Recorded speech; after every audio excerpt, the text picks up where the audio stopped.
What's going on, everybody? Tanner here, bringing you guys another Destiny build. But first, I would like to say thank you so much for 1,000 subscribers. That's been my goal since day one. Really big deal for me, and I'm really glad we did it. So I figured I'd bring you guys another build today, just so you know, kind of repay you guys as a thank you for doing that for me. And yeah, let's get right into it. So this build is a special one. We're going to be rocking the Blade Dancer, and we're going to be rocking some stuff that you guys can actually pick up this weekend. So the build is not really fully built yet, but I'm still going to explain everything that I'm going to be rocking and why I'm going to be rocking it. And I'm putting it up today so you guys can actually pick up the item, the main item that you're going to actually need to acquire for this build. So as you can see, I'm rocking a 4 and a 3 and a 3. So, you know, we're rocking a classic 10 build, not the highest we can get, but not a bad one either.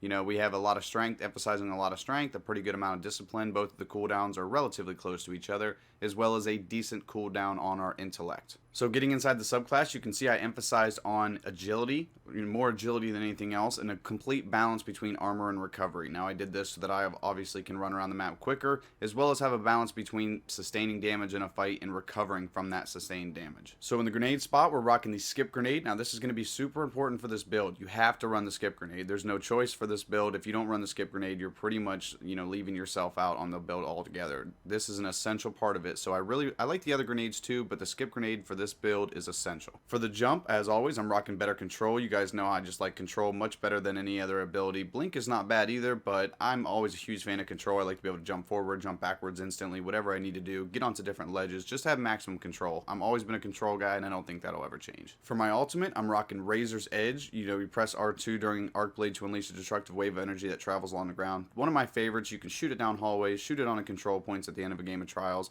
shoot it onto heavy ammo if you know they're there. Whatever you need to do, this just emphasizes on, for me, the best part of being a Blade Dancer is that ability to close the gap on people as well as hit people from a distance. In my melee section, I'm rocking Backstab, which is hitting an enemy from behind with Blink Strike causes significantly more damage. Now typically I like to rock Fast Twitch, but I have a really high amount of strength, so that's really worthless. It'll just make it even quicker, and with this, with even lowest strength possible, it's still like a 10-second cooldown, so I chose to run Backstab on this build. After that, we're rocking Path Unknown, which is training focused on battle recovery and toughness. This allows me to have that, you know, the higher balance of armor and recovery that I want to rock with this build. After that is Quick Draw, which is weapons ready immediately. This is one of my favorite part of being a Blade Dancer. I really also like this one, not so much for the extending the slide distance, but just increasing your maximum sprint speed. However, I already have a pretty good amount of agility, so I like to have that Quick Draw so I don't have to really rock it on my weapons. After that is Way of the Drifter, which is training focused on all attributes. This gives you a nice balance across all of them, pops them all upwards just a slight bit. And finally, Hungering Blade, which is kills with Arc Blade and Blink Strike immediately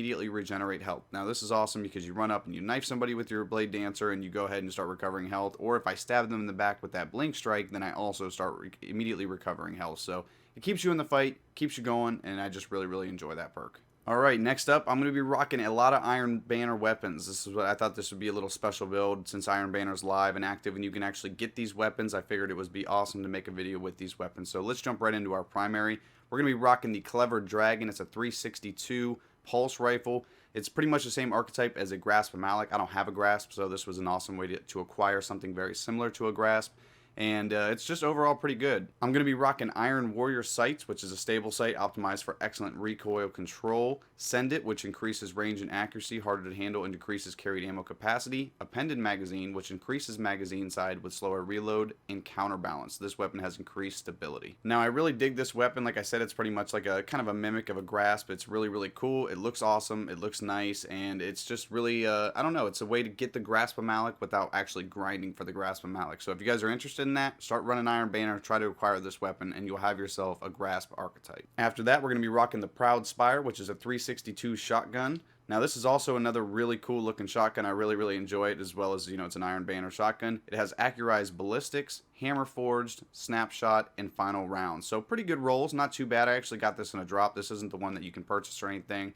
But it's actually a really good shotgun. I enjoy it. I like the way it looks. I like the way it feels. I like the way it can reach out and pop people. It's a really good shotgun. If you guys are looking for a good one you can pick up, this is the one to go with. After that, we're rocking the Titanium Orchid. Now, you guys know I'm always rocking the Truth. I'm always rocking the Galahorn. I always have some type of exotic rocket launcher, or heavy. That seems to be what I really prefer. I do like some exotic primaries. There's actually a lot of exotic primaries I like, but it's just hard not to choose the Gjallarhorn of the Truth because they're so clutch in so many good moments. But I chose to go with the Iron Banner one to complete the little Iron Banner build, so let's jump in and see what it has. Now I'm rocking Hard Launch, which is more velocity and blast radius, increased recoil. I always like to have a lot of velocity. I like to shoot that boy off and get it sent down range. I'm running Javelin, which gives me even more velocity.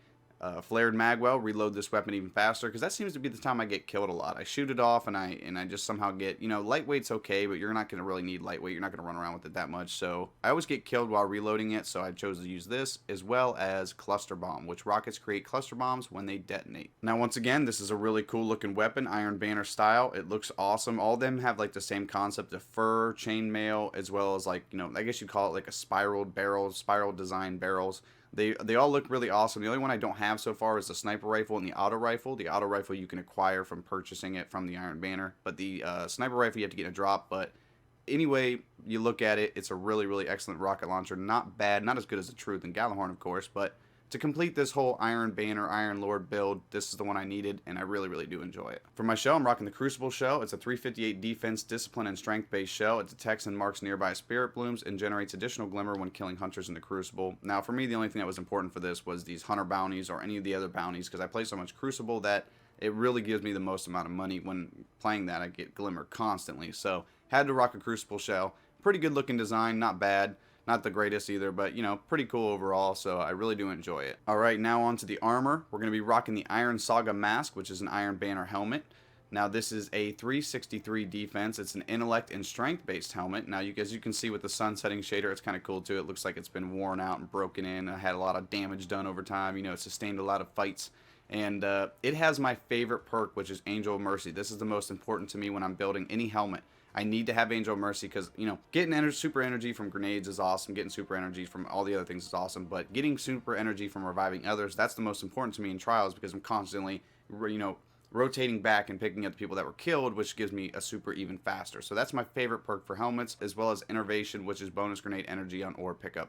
Not that important to me. This last perk is never really important. It's really all about that Angel of Mercy. Alright, next up, now this is what was important. This is the reason you had to rock the Skip Grenade. Now, this is the newest piece I just picked up from Xur this weekend, so it's not built like it all. Now, normally I would wait to build things before I made a video after them. However, this one needed to be done now so you guys can actually know to go pick this up off Xur if you haven't already. It's a really, really good weapon. It's an intellect and discipline based piece. It gives you fastball as well as impact. I'll probably be rocking fastball, as well as auto rifle loader and machine gun loader. That's the reason I'm rocking a pulse rifle. Normally if this was built, I'd be rocking some form of auto rifle, but since I don't have this built yet, it's not really that important. Now, what makes this so special is it improves your skip grenade and you gain an additional skip grenade charge. So you're going to get 2 skip grenade throws, right? And it improves the skip grenade with its tracking system. It makes it even harder. They move faster, they go longer. This just is a Blade Dancer's dream when it comes to guys who love skip grenades. And that's my favorite part about being a Blade Dancer is the skip grenade. I love getting a few shots on people, chucking a grenade across the map and smacking them. And that's going to go hand in hand with the increasing your grenade throw distance. You can shoot them with a scout rifle, a sniper rifle, whatever, and then chuck your grenade all the way across the map and have it, I guess you'd call it aggressively track people, as well as if you need another grenade a few seconds later, you have that too. So these are really, really good gauntlets. I really, really enjoyed these. You guys can pick these up off Xur this weekend until tonight. This is Saturday, so until tonight, it'll be gone. After that, who knows when they're going to bring them back, and after that, who knows until you're going to get them in a drop. So make sure you pick these up if you haven't already, because these are really, really good gauntlets for Blade Dancers. After that, I'm rocking the Iron Saga Vest, which is a 364 defense, intellect, and strength-based chest. Now, this is going to go hand in hand with some of the weapons that I have, because it gives me additional shotgun ammo. Of course, I'm rocking the shotgun, so that's perfect for me. As well as Void Recovery, increased recovery for 5 seconds after taking Void Splash damage. There's a lot of Void Walker warlocks out there nowadays, so this was essential for me. I really, really like this. I wouldn't mind it also having, like increased armor when using an arc-based subclass, but I didn't get that role, so for me, this is one of the better ones that I could use to help keep myself alive whenever those warlocks are tossing their grapes and stuff like that. So I really, really enjoyed this. That was what I went with. And after that, I went with the Raku Poltergeist 2.0. I've used these in a few videos, so you guys should be somewhat familiar with these.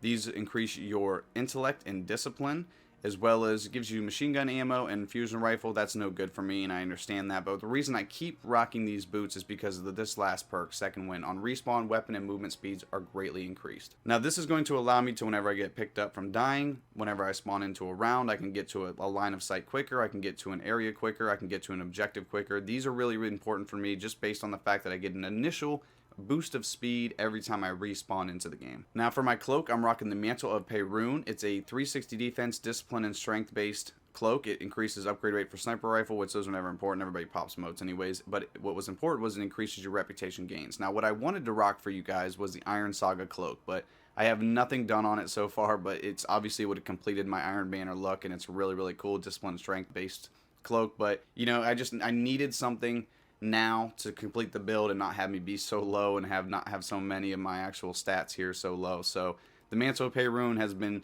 faithful for a few videos to me now, and so that's the one I'm rocking. After that is my artifact, and I'm rocking the Memory of Yolder. Now this is a 359 defense, and it's a full strength based piece. Now the most important piece about this though is the actual perk. You know, you have these other things that are not really that important, but what's really important is this Yolder's Joy. It removes sprint cooldown penalty. Now if you're like me and if you played other shooters like Call of Duty where you can instantly sprint whenever you want, this was driving me crazy, that sprint lock. So Yolder's Joy actually removes that sprint penalty and makes it actually enjoyable to play again. I mean, even when I was like running around the tower, I would get those moments where I would sprint and then I'd get stuck in like this moment of like, you know, slow walking and I couldn't sprint again. So it was driving me absolutely crazy. Yolder's Joy is the way to go if you guys had the opportunity to pick this up. I think this was week 1 of Rise of Iron, but either way, it's a really, really cool piece and I really, really enjoy it. So if you guys have it, I highly recommend you rock this one. And down below, we have a few different things than normal. Normally, I'm rocking my S35 Aeon Glow. However, this time I'm rocking a Arecibo Answer. It's a, you know, a pretty cool dead orbit one. I really, really enjoy the look. If you look at the other faction ones, in my opinion, they're not that cool. You just have black, like, you know, black stabilizers or whatever you'd like to call these.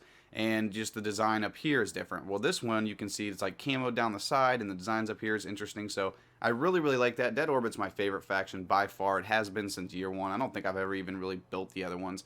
So for me, this was really, really cool. I could rep my faction. I think factions should be a little bit more important in this game, but, you know, that's neither here nor there. I really, really like this Speeder, Sparrow, whatever you want to call it. I call them speeders because I'm a huge Star Wars fan. So, yeah, this is the one I'm currently rocking. I'm also rocking the classic Happy Horn. The Glorial Jump. Now the reason I also switched to this ship, hey, it's Halloween, right? That's the reason that I'm rocking the orange and the, I guess it's orange and blue, but I like to say from a distance it looks orange and black. So this is a really cool one. I thought it, you know, the Halloween spirit of orange and black going on. As well as another part of the Halloween spirit is the sun setting shader. As you can see, my guy's all black and orange, so I thought that was really cool, you know, Halloween based, if you will. And the Scar of Radgast emblem, as well as the Awkward Dance. So that pretty much does it for today. I hope you guys found the video interesting. I tried to make this one a little bit quicker just so you guys can get this video, watch this video, and get back on Destiny. Go buy these pieces from Xur, go to the Iron Banner, and play. So if you guys enjoyed this video, if it was helpful, if you liked it, go ahead and drop a like, hit the subscribe button. You guys have been making me grow so fast, so quickly. I really, really enjoy it. I really, really love Destiny, and I love this community. I love everybody on Bungie.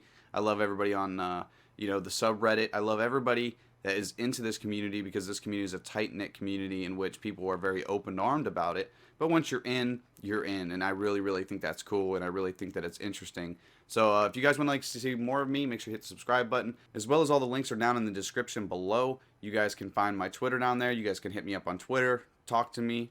You know, find out if we want to get any game times coming up. You guys want to play some trials. You guys want to run some PvE content. You want to run some raids. I need somebody to teach me the raids. So if you guys are interested, that's, you know, that would be awesome. As well as my Twitch is down there. I'm going to start streaming on Twitch here soon. I used to stream all the time back in the day on a totally different account for Call of Duty, but I decided to reboot an account based more on my YouTube channel's name and things of that nature. So if you guys are interested, go ahead and check that out. And that's pretty much it. So I hope you guys enjoyed the video, and I hope you guys have a great weekend, as well as have a great day. Have a great night, and a beat.